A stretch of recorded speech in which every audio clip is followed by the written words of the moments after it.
Okay, welcome everyone to the New York Logic Set Theory Seminar, and we're very happy today to have Elliot Glazer.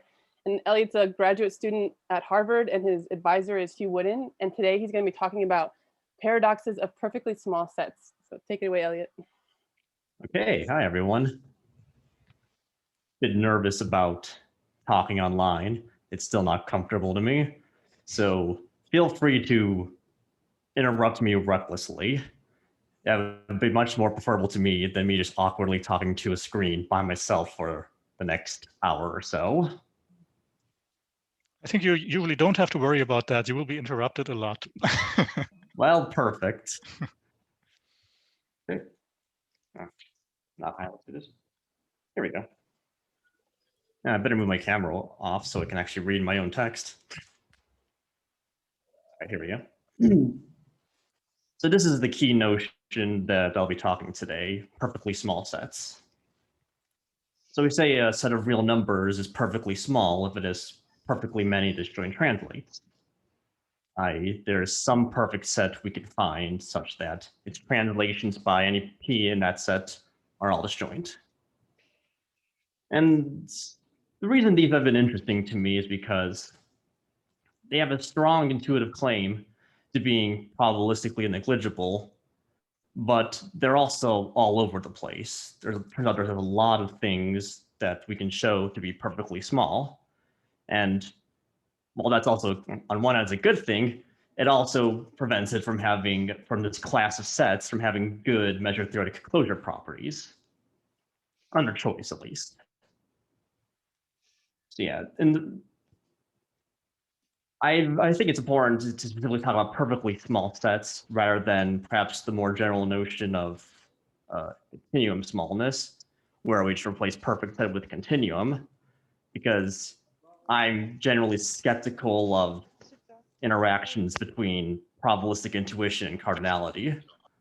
But with perfect sets, there's a canonical bijection with the continuum, and there's a pretty clear sense in which if I were to choose a real randomly, and even if it happens to land in one of this perfectly many translates of X, there's still a clear bijection between it actually getting a clear correspondence between it actually landing in X.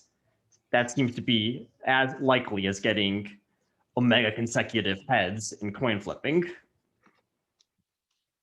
So I feel like that justifies my claim that these should be probabilistically negligible. And if the axiom of choice disagrees, well, so much to work for the axiom of choice. So can I ask you to slow down a bit? First of all, what exactly definition of perfect set are you using here? I just looked at Wikipedia, and I'm sure that the definition here is not what you mean, because it seems to suggest that the empty set is perfect, which probably is not what you. Right. I considered just the non-empty perfect sets that convention. I think there are inconsistent conventions about whether the empty set is considered. Okay. Oh yeah, and I should also clarify what I mean by the real numbers. I am literally talking about the field of real numbers in this talk, not more arbitrary Polish groups. And it'll perhaps become clear how I'm taking advantage of the field structure. Oh, and one more thing. As for where this terminology comes from, this is Lebesgue has a recent paper where he has a more generalized notion of perfect kappa smallness. What I call perfectly small corresponds to what he calls perfectly too small. And what he calls perfectly, there's a bit of an inconsistency, but I feel like this is perfectly reasonable terminology. Anyway, okay. Elliot, another question. Could you again, you said it very quickly. Pardon, j'ai une séminaire, mais mon portable va bientôt mourir, donc de toute façon. Oh. So can I just ask, you told us very quickly the reason that you think these things are intuitively probabilistically negligible. Could you say that again, please? Because it seems quite important. Yeah, sure. So choose a real at random and take for granted that it happens to land in one of the perfectly many translates for X that we have identified. I claim that there's or I claim in an informal sense that for each of these, we can think of each of these translates as representing a particular sequence of coin flips via canonical bijection between that perfect set and 2 to the omega. Under the intuition that randomly choosing a point should be translation invariant. So in that sense, we can think of Lanigan X itself as corresponding to the sequence of all heads. So are you thinking of is the idea isn't like perfect set? It's a bit more liberal than requiring it to be the continuum, but it's close enough to being the continuum. It's like a fake continuum. Is that the right way to think about this? Yes, and I think it's a much better fake continuum than an arbitrary set of cardinality continuum, just because I tend to have my skepticism of mixing cardinality notions with probability. I see. Okay, thank you. That really helps. Great. And yes, might as well get out of the way, the inevitable comparison to null sets, our more traditional notion of being probabilistically negligible. So it's not hard to show that a perfectly small set must have 0 inner measure. Because, I mean, among other things, if you have a family of disjoint sets, each with positive inner measure, there's a canonical way to enumerate them. So now, does being null imply it's perfectly small? No. Standard counter set is a counterexample. It meets all of its nearby translates, so null sets are necessarily perfectly small. If all sets of reals are Lebesgue measurable, then clearly all perfectly small sets are measure 0. But under choice, there are non-measurable perfectly small sets. And we'll get much better than that in this talk. And it's worth pointing out that a Borel perfectly small set must be null. So if we have countable choice, then they will generate a non-trivial sigma ideal.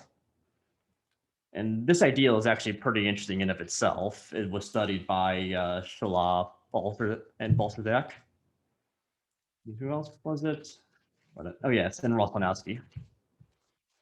So they had a nice paper on that ideal and its relevance to the theory of non-CCC sigma ideals, but I'm more interested in the pathological properties of arbitrary perfectly small sets. So that's what I'll be focusing on. And as my parenthetical should hint out, I will be explicitly referencing anytime I use choice. Only ZF is being taken for granted. Okay. Okay, finally, let's list some actual examples of perfectly small sets.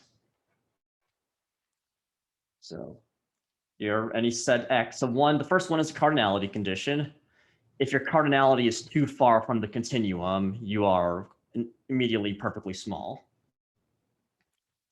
Take any omega model of set theory, which, I mean, I'm implicitly saying ZF here, but you could probably do much, much less than that. Any omega model of set theory that doesn't contain a true continuum has only a perfectly small set of reals. And more general than that one is that any proper subgroup closed under Turing reduction is perfectly small. The first 3 all are basically come from one single fact, which is that if a set is not perfectly small, there's a certain partial computable surjection from X squared onto R. But I'm not going to prove that here since it's not particularly relevant to the results I'm going to get into. I wanted to say that strong measure 0 sets are perfectly small, but as I was writing the slide, I realized it actually seems like that might not be true because strong measure 0 sets don't have good closure properties under multiplication. So I had to use a more dramatic sharp measure 0 sets. They just happen to be a rather technical strengthening of strong measure 0 sets, which are closed under products. And finally, the one that is most relevant today is that any proper subfield, which contains a perfect subset, is perfectly small. And this is where I'm really going to start using the field structure of R. So here I wrote the proof of that. It's pretty simple. If you just take some x that's not in the field, take the perfect subset P, that translates by xp, which is a perfect set R disjoint.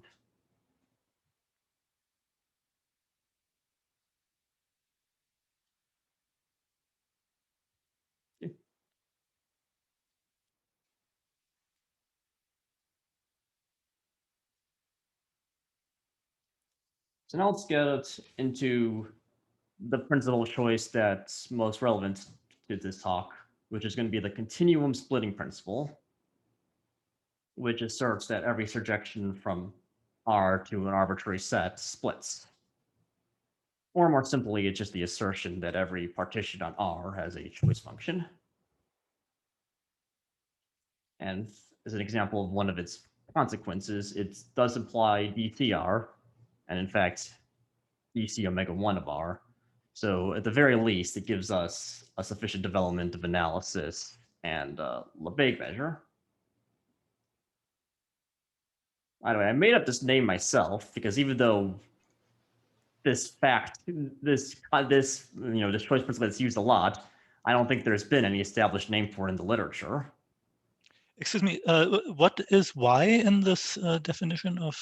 Anything. I'm just saying that if you take any surjective image of the continuum, it has a right inverse. I see. Okay. Yeah, I think a continuum splitting principle was the most natural name for this. Would I be right in thinking that given over third order arithmetic, choice is equivalent to CSP? It's just a suggestion. I might be wrong. In third order arithmetic, that should be a strong enough language to formulate R as well orderable, if I'm not mistaken. Okay.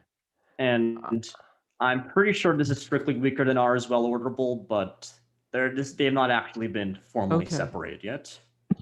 That's actually unclear. So the statement that every surjection from the reals onto Y, there's an injection, not necessarily a splitting one, is not known to be weaker than the well-orderability of R, and this is strictly stronger than that. That's what I was saying, that it's not known to be, that there has not yet been a separation, because even that weaker principle has not yet been separated, to my knowledge, from well-orderability of R.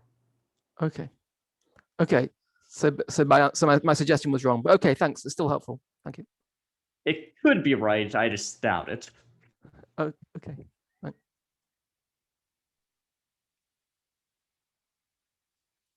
And part of the reason why I mentioned in CSP is because in the standard proofs of most probabilistic paradoxes that people like to talk about, the proof always goes through CSP. You know, if you think about how you prove the existence of a Vitali set, you know, the original geometric paradoxes, Osdorff, Latarski, and von Neumann, they're all just a choice on a partition. And more recently, the popular infinite hat and box game puzzles, them too. It's just about, you know, choosing a choice function for a partition on R. The only really commonly talked about result of this kind that doesn't seem to come from CSP is the Freiling symmetry paradox argument, which he uses to argue against continuum hypothesis and Martin's axiom. You know, obviously those aren't even theorems of ZFC, let alone ZF plus continuum splitting principle. But one of the things we'll do in this talk is point out an analog of Freiling symmetry paradox that does come from CSP, which in my mind helps to cement it as being the source of paradoxes within the ZFC. But before that, I'll get into like my main measure theoretic result that I want to talk about today, which is this. So from CSP, what we were going to show is that every total extension of Lebesgue measure concentrates on a perfectly small set. And it's not really anything particularly special about Lebesgue measure in this argument. It will also immediately generalize to any sigma additive measure on the reals. And I think it's a neat result, just because it sort of provides a conflict between one possible intuition that, say, ZFC plus R's real value measurable as a possible approximation of probabilistic intuition while also maintaining ZFC. But the thing about, well, even though while such measures can exist, presumably, if you don't believe measurable cardinals are inconsistent, I feel like this result shows that such measures, whatever they're measuring, it's not really in any meaningful sense the probability of randomly choosing a real number in a uniform way. So I find that kind of conflict to be interesting. So let's get into the proof here.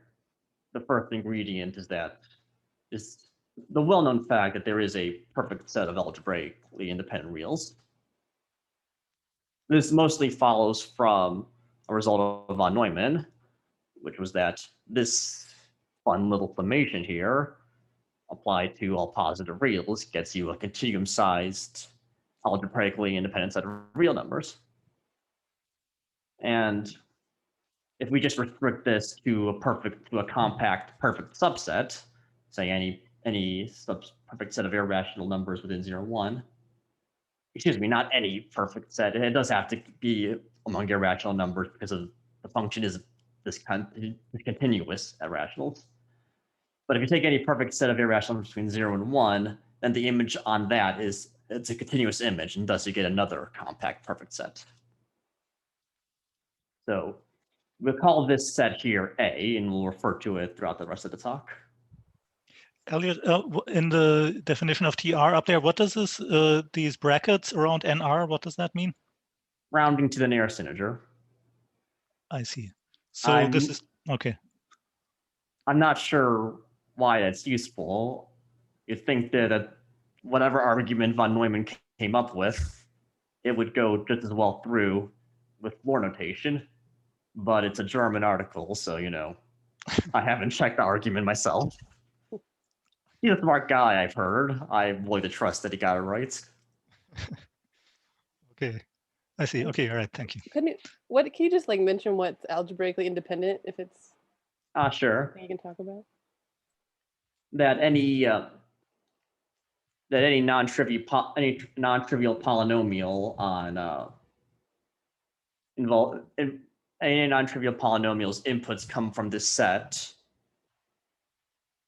is non-zero. Any non-trivial polynomial with integer coefficients with inputs from this set is non-zero. So it's a particularly strong form of linear independence. I'm sorry, what does it mean, inputs from the set? I'm sorry. So take any polynomial with integer coefficients with a finite number of input variables, plug in a distinct, and plug into those variables a distinct elements from the set.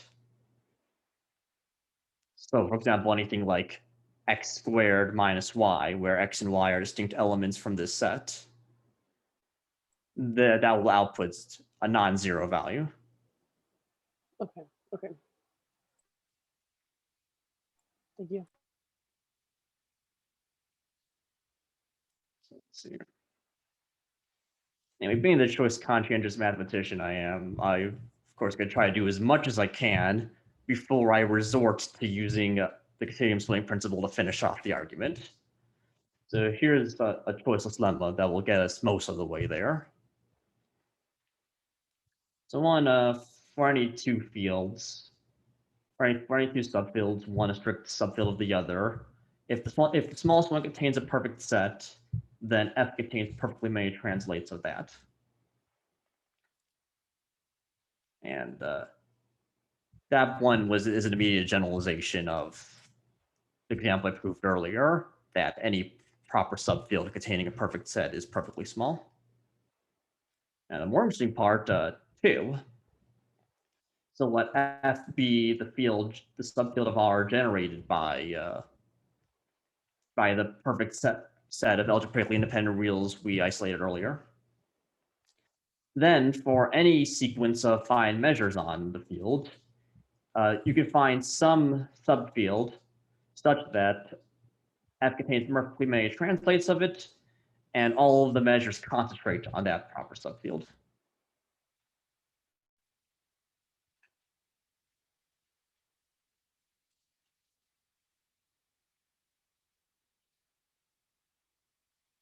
I'll just use a second to make sure you understand the statement, since a lot to remember before looking at the proof.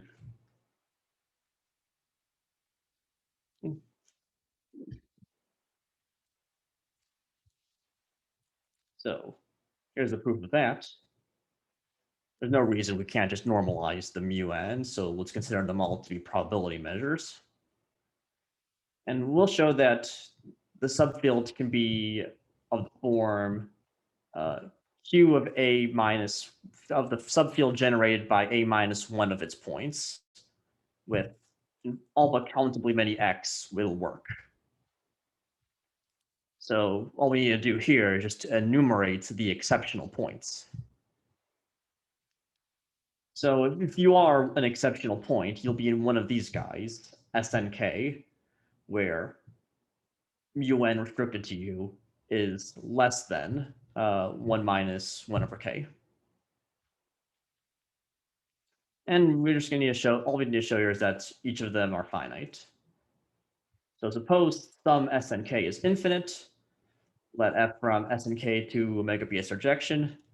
Here I'm implicitly using the fact that every infinite set of reals is weakly dedequate infinite, i.e. it has some surjection onto natural numbers. It's an easy exercise if you haven't seen it before.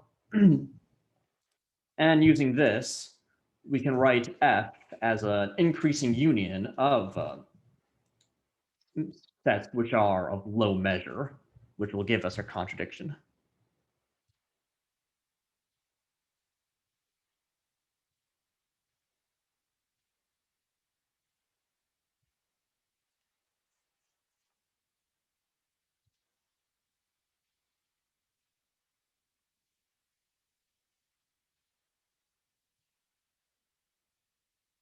Is it clear that F is the union of this increasing sequence? Remember, field closure is just a first order substructure closure. So it's, which is why it has this continuity property. Anyway, now that we have that, we thus have every SNK is finite. Any finite set of reals can clearly be enumerated in the standard order. So this gives us a way to enumerate all of the exceptional points. Thus, for all the countably many X, Q of A with X removed is a subset of concentration for all of the measures. Finally, since A with a point removed still is a perfect subset by 1, which was again this fact here, we have that this field is also has perfectly many translates within F. So that's desired.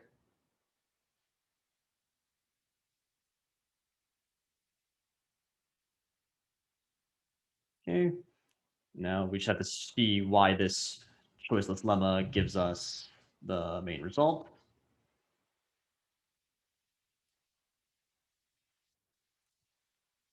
Okay, so let mu be a total extension of Lebesgue measure. F being as above, still the subfield generated by our perfect set of algebraically independent reals. Let pi be the projection map, and I be an arbitrary right inverse. And that is, of course, the part where we have to use CSP. So the idea is that we can use this combination of maps to reduce questions about R to questions about F.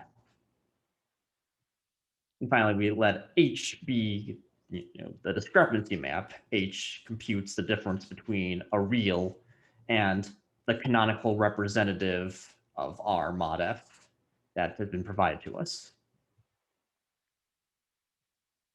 From here, we can define a sequence of pullback measures on F, pulling back the restriction of mu to negative n comma n back onto F. So we can now use our choiceless lemma. We have our F prime, which is some proper subfield of big F. And just realized that F that I should have just used a different letter because F apostrophe doesn't have a net F prime, I guess. Then it's annoying to say. But okay, let F prime be our choiceless lemma. It's a proper subfield of F. And and F prime has a perfect set of disjoint translations within F.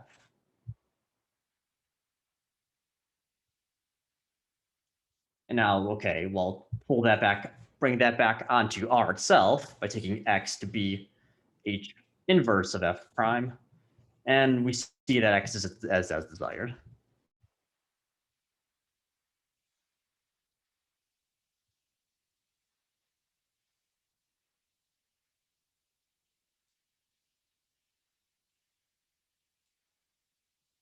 See? Any objections so far?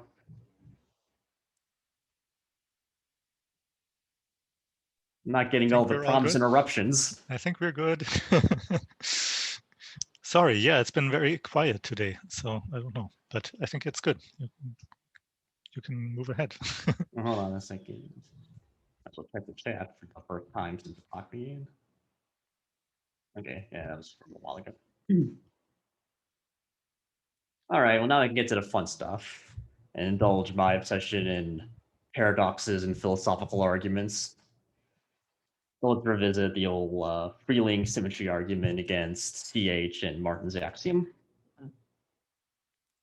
So under CH, we have a subset of the unit square with all horizontal slices countable and each vertical slice co-countable.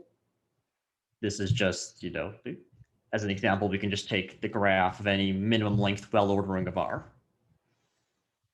And under Martin's axiom, again, we can do by taking the graph of some minimum length well ordering of R, we instead get the property that every horizontal slice is measure 0 and every vertical slice is measure 1.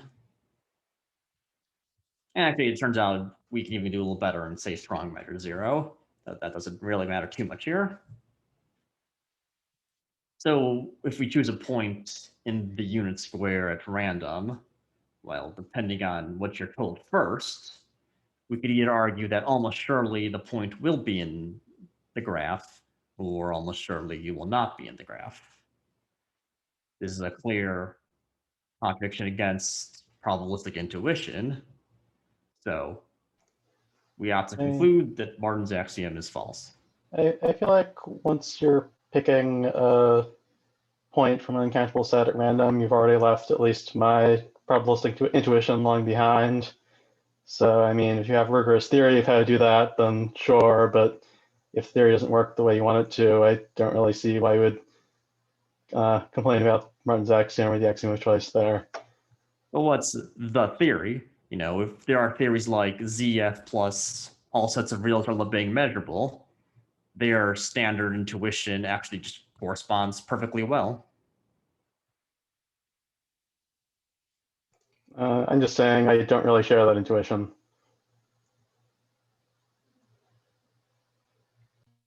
Sure. A lot of people disagree with Freiling's argument. The conclusion of this talk is not going to be that Freiling was right and that we should throw out all of these axioms. That I'm just taking what a sequence of intuitions that have been used in certain isolated arguments and applying them as far as you get. So if you do accept Freiling's line of reasoning here, you will presumably also accept where I'm going with this. But if you didn't accept the argument in the first place, well, that's fine. So can I just check? So you're not assuming choice. These I mean, like you said, you're always being explicit about your use of choice, right? So That the is first two true. bullets, I guess the first two bullets are not assuming choice. they are. I guess I tend to okay. assume that CH and MA are implicitly always formulated over ZFC, but I see. you're Okay, right. okay. But if you just assume choice and you're not assuming CH and MA, then you're going to get a subset where each horizontal slice and each vertical co-slice have size less than continuum, isn't that right? That is correct. And Is then we get the but question of how immediate is it to you that subcontinuum cardinality implies being probabilistically negligible? okay. I've said So before I that I'm see. skeptical of that intuition. That Okay, but you're saying that these, I see. So these two bullets take that a step further. yes. Okay, that's clearer. Right, thank you. But yes, that objection is often brought up against Freiling that, okay, sure, Moran's axiom gives you Lebesgue measure 0, but we don't need anything extra to get subcontinuum cardinality on the segments. And if you just accept at face value that those have probability 0, then it turns out to be an argument against R is well orderable. And I'm going to go even further and turn this into an argument against continuum splitting principle. Okay, so back to ZF plus CSP. Okay, so in order with all proper initial segments perfectly small. So let H, F, and A as be as above. It's in a minute, maybe I'll quickly go. I'll remind you that A is our perfect set of perfectly independent reals. F is the field it generates. And H is the discrepancy function that takes the difference between a real and its canonical representative over R mod F. Take any injective sequence in A, and from those we'll define a sequence of subfields F sub n. So these F sub n's that I'm describing here form an increasing sequence of fields, and whose union is F. And now we're just going to let R inherit the lexicographical ordering from omega cross R by R maps to n comma R, n least such that H bar is an Fn. So basically, we're ordering the reals first by how late its canonical representative, its H of R is in this increasing sequence that consumes F. And then only as a tiebreaker do we use the standard ordering on R. Okay. And that's as desired. Because remember that A with the countable set of this countable sequence removed still has a perfect set in it. So by our original observation that all proper subfields with a perfect set are perfectly small, we see that each of those are perfectly small. Excuse me. Right. That's not enough. You need to not just be perfectly small, but perfectly small within capital F. Right.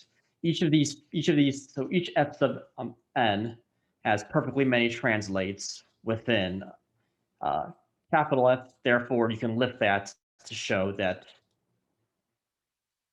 the set of things, the set of reals, with the set of reals such that H of R's and F sub n is itself a perfectly small set.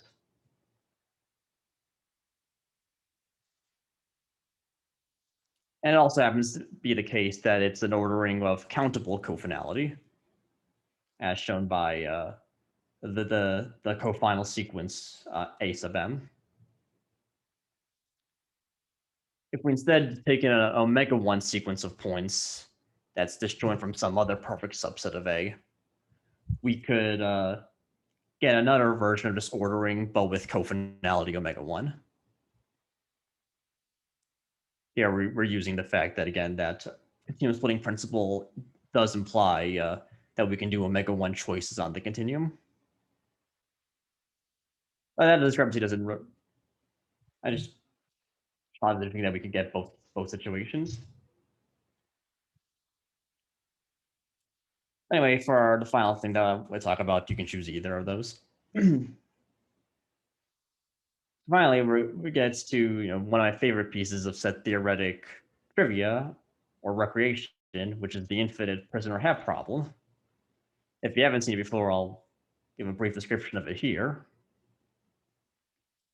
So we have countably infinitely many prisoners who are each given a hat colored by some real. Each prisoner can see everyone's hat except their own. The prisoner's objective is to guess their own hat color, or else they get executed. So the goal is to have is for the prisoners to find a strategy such that under this strategy, only finally many of the prisoners will fail to correctly guess their hat color. And the way this is done is again by a splitting principle argument. Choose representatives of every mod finite equivalence class among the possible omega sequences of hat colors.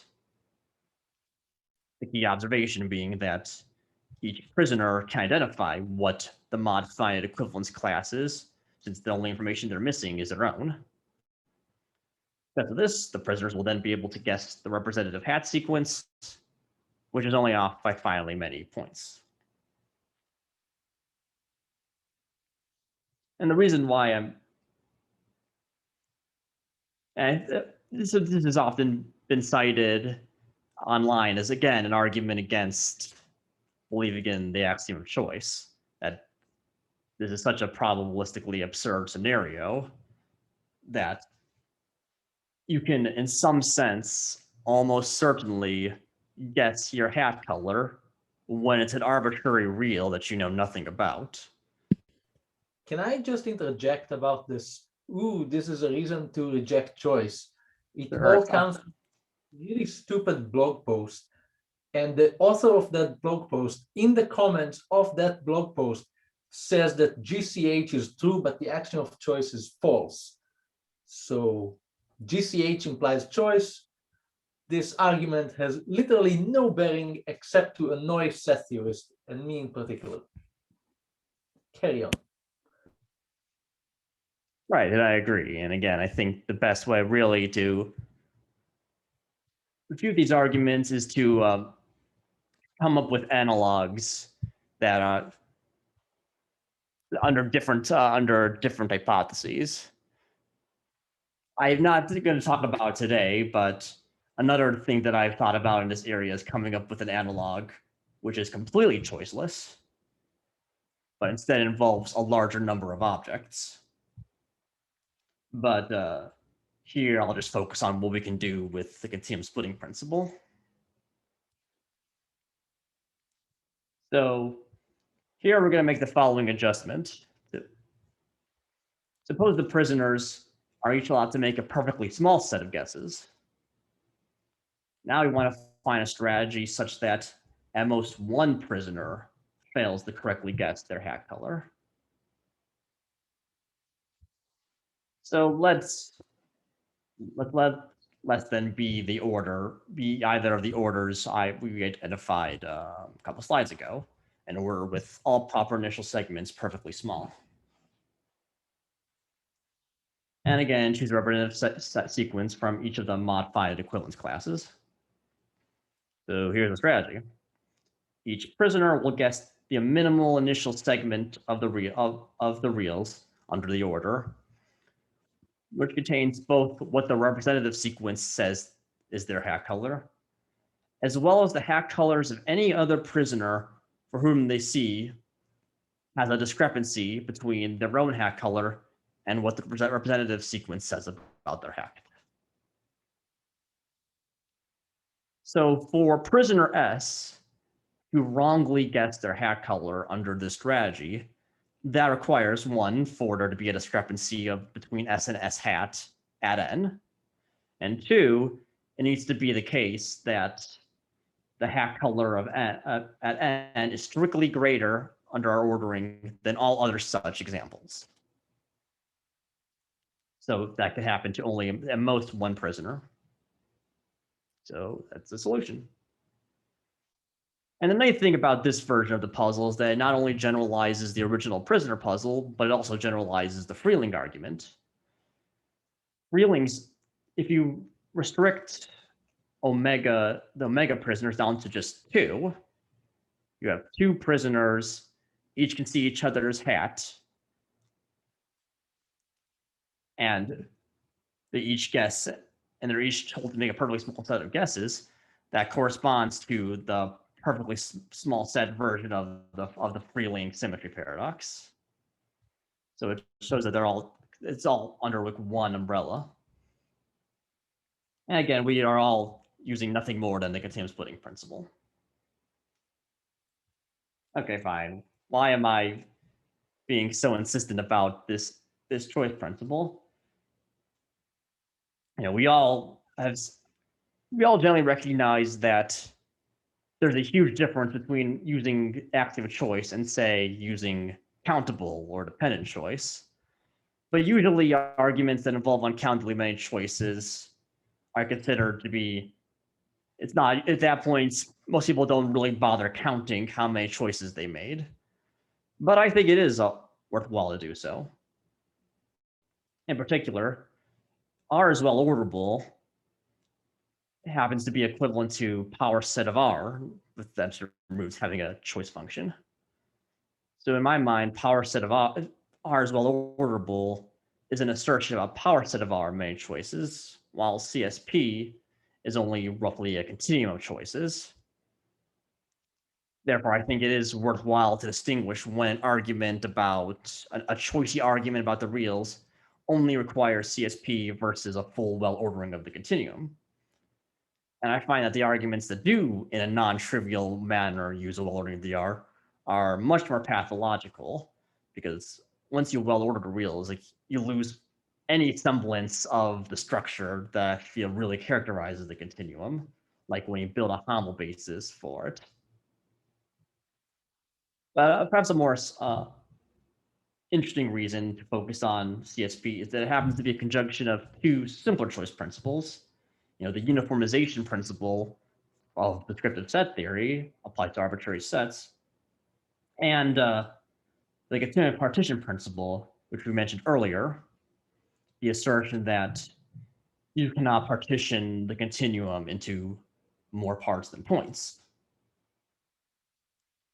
And an interesting thing about, so while CSP, it seems, is the source of all the paradoxes of a random real, yeah, neither UP nor CPP really seem to have any such implications.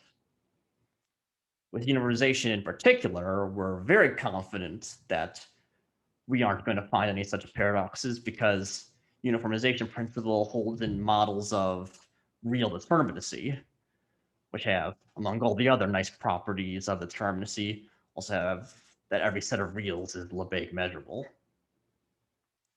So I think it's a pretty safe bet that, you know, the uniformization principle has no paradoxical consequences unless you include things like, you know, things like the Borel paradox, which is a paradox of conditioning on probability 0 events. In my mind, there isn't really a strong intuition behind conditioning on probability 0 events, so I don't really put much thought into those. Now, in CPP, it's a bit of a more interesting situation. As we mentioned before, it is not known to be separated from R as well orderable. So we certainly can't rule out yet that everything I said today happens to be a consequence of the continuum partition principle. But I suspect that it doesn't have such consequences. And it's, yeah. Can I just check? So you said, am I right? You said that UP follows from axiom of determinacy. Is that what you said? Real determinacy. So Axiom of real determinacy. Okay.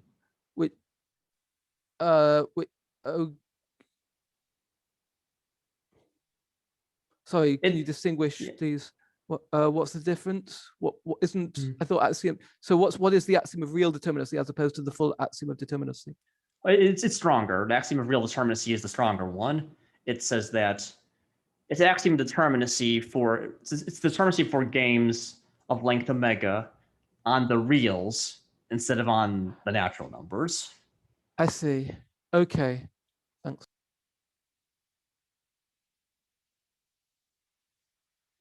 And it's worth mentioning that axiom relative determinacy has pretty high consistency strength, but at the very least, the uniformization principle has been separated from continuum splitting principle without any large cardinal strength. That was done by Truss back in the 70s.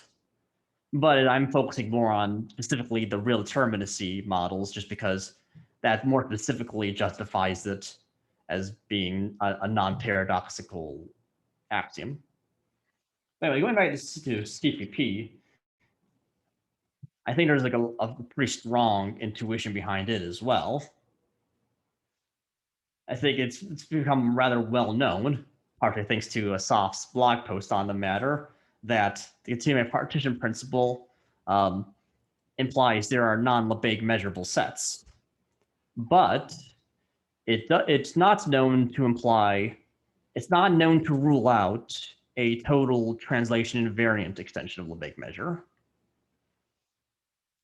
And I think the theory of ZF plus there is some translation invariant total extension of Lebesgue measure plus continuum partition principle and even stronger partition principles is actually a pretty interesting theory. I think I have a time to get into it now, but this theory actually has resolves like an interesting class of Pat's coordination problems in a way differently from the way choice does, and as well, and also differently from the way all sets of reals are Lebesgue measurable does.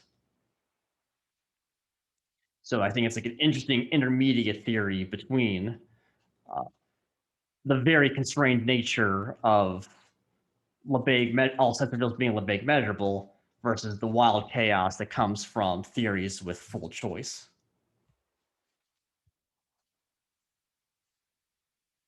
I can talk more about that in the discussion if anyone's curious about that. Anyway, let me just list a few remaining questions of the kind that I was investigating today.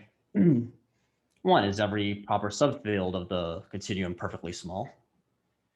It's not hard to show that every proper subfield of the reals is continuum small, in the sense that if I have a proper subfield of the reals, there is some surjection from R to R such that each fiber contains a translation of that field. And that could be, that's a choiceless theorem. But I doubt that it is provable in ZF that every proper subfield is perfectly small, because there are some choice deconstructions of some pretty thick subfields of the reals. And then another natural generalization that one could ask about this question is there really anything special about the field of real numbers here? What about arbitrary abelian Polish groups equipped with some total probability measure? Probably they do generalize, and it's also probably not particularly hard. You know, it seems like the way I'm using the field structure here is more of a crutch and not really essential to these arguments. But I haven't thought too hard about yet about what happens in other Polish groups. I think what I have been thinking a little bit more about is how to generalize smallness properties to arbitrary power sets. So, I mean, I mentioned before, let's go way back before. I mentioned that in any model of set, any omega model of set theory acting a true continuum, its continuum must be perfectly small. And this is also true for the power set of omega, where it's being treated as a Polish group under addition mod 2. So can we find similar results for any set whose power set is incorrect? I think that kind of thing is interesting because it gives a nice negligibility notion for any set for any model that gets the power set wrong. It sort of provides a sort of hypothetical test that one could do on the correctness of a model, given a set X, choose a subset on X by coin flipping, with probability 1, again, speaking completely informally here, it'll be in the model if and only if M has the correct power set of X.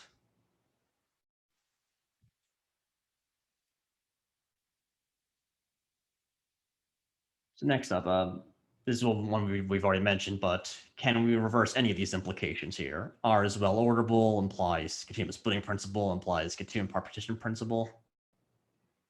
I strongly believe not, but it is infamously difficult to reverse implications involving partition principles. And a similar difficult question, are partition principles consistent with the existence of a total translation invariant measure of Lebesgue measure? I seem to have missed the word extension in that slide. Whoops. And finally, what is the consistency strength of ZF plus CSP plus there is a total extension of Lebesgue measure?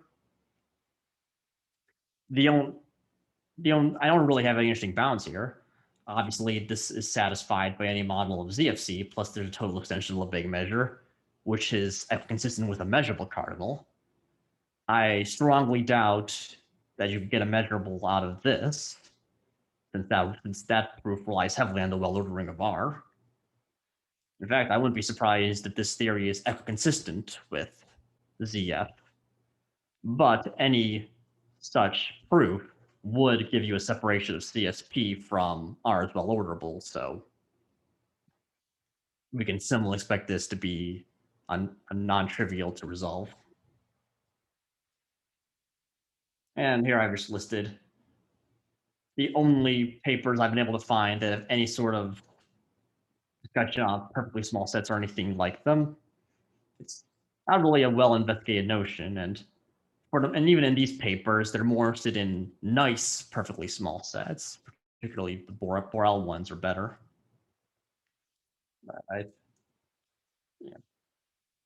I do think they are worth investigating just because of these weird conflicts of intuition that they provide. Okay, and that's it. Thank you. Well, thank you so much, Elliot. And I know we had a lot of questions and comments, and that was really great talk. And did anyone else have any more questions? I have a quick question.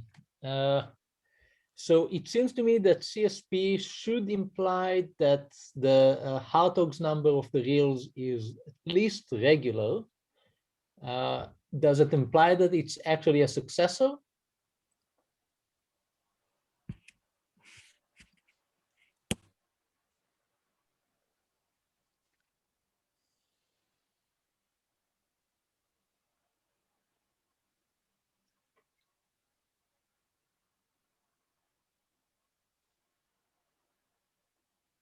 I see why you're asking that. It's because so under the weak partition principle, that's enough to imply, well-orderable choice, which in turn implies that all Hartog's and Lindenbaum numbers are successor cardinals. So if you pull back that argument to this particular case, it seems plausible that you'll get a positive answer. I have to think about that.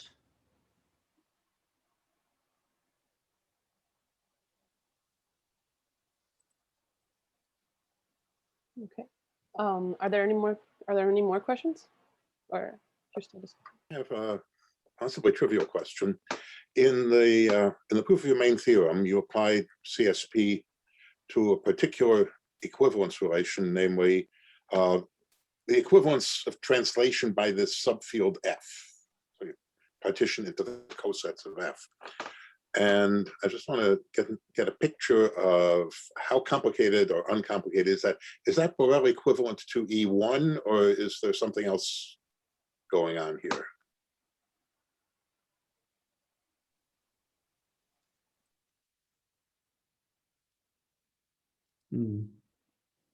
Well, the fact that you didn't instantly say anything suggests to me that there is something else going on here. Does the fact that F is an So F is a wait, what can we say about F itself? F is the field generated by This perfect set of, and generating a field is going to get you a little bit up in the Borel hierarchy, but I don't think it's going to do anything serious. So F, right. it looks like a Borel equivalence relation, all right. The issue for me is it one that I've seen before, like E1, which looks rather similar, or is it something else that I think harder about? That's a good question. I'd have to brush up again on my Borel equivalence relations to really think about that.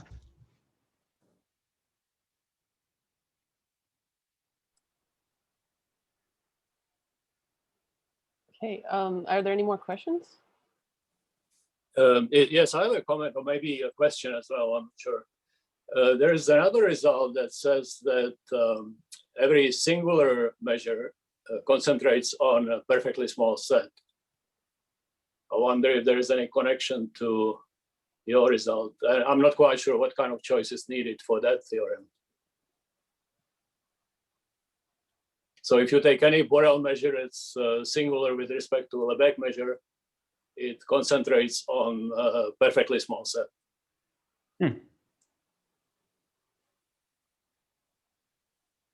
It's a well-known fact. Yes, yeah, it's. I mean, the reference that I know for it is Prokar's paper from about. I think it's about. Yeah, I will send you a reference for that. Great, thanks. It's about the year 2003 or something like that. There may be older papers about it as well. I'm not sure, but that's the paper that I know. So there might be some connections to your result. I'm not sure, but I have no idea what kind of choice is needed for that. Mm-hmm. Great, appreciate it. Okay, great. Is there anyone else have questions or comments? I could ask a non-technical question, very non-technical. Would you say that misguided blog posts attacking choice are kind of a helpful impetus for research because it kind of gives you something to react against, or is it completely irrelevant? I mean, yeah, it helped me clearly. Gave me some fun food for thought. Okay, great. Even though I think that they are overrated in terms of their significance towards the actual philosophical questions about what axioms are true or false, they're still fun puzzles. It's still, on some level, shocking that those are all possible.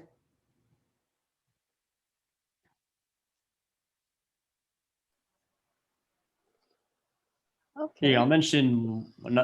Since we have plenty of time, I guess I might as well mention. I'm present mode this.